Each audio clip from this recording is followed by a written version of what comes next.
Ils sont tous les deux confiants de leur victoire. Je suis là pour vous dire ce soir, on est dans la bonne direction pour gagner cette élection.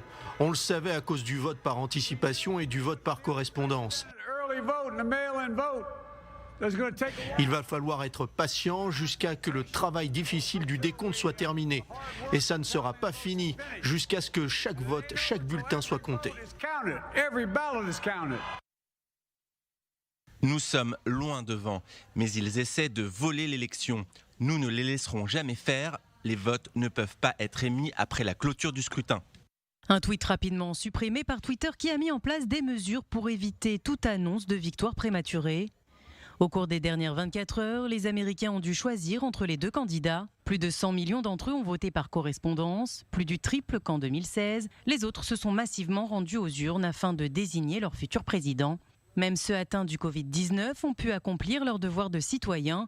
Des bureaux de vote extérieurs ont été installés spécialement pour eux, une sorte de drive-thru, comme pour ceux mis en place pour effectuer des tests de dépistage. Mais il fallait être très motivé pour pouvoir voter.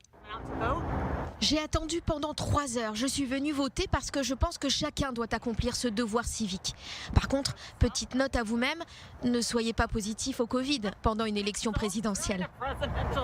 Alors que dans certains États, on dépouille les résultats, dans d'autres, les bureaux de vote étaient encore ouverts et accueillaient les électeurs dans le respect des règles d'hygiène et de distanciation sociale. Dès la nuit tombée, les Américains ont commencé à se réunir dans les rues de Washington, Miami ou New York.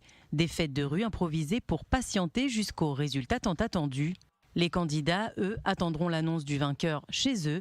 Joe Biden dans sa résidence familiale de Wilmington dans le Delaware avec quelques proches et Donald Trump à la Maison-Blanche à Washington où il a organisé une petite fête avec pas moins de 400 invités.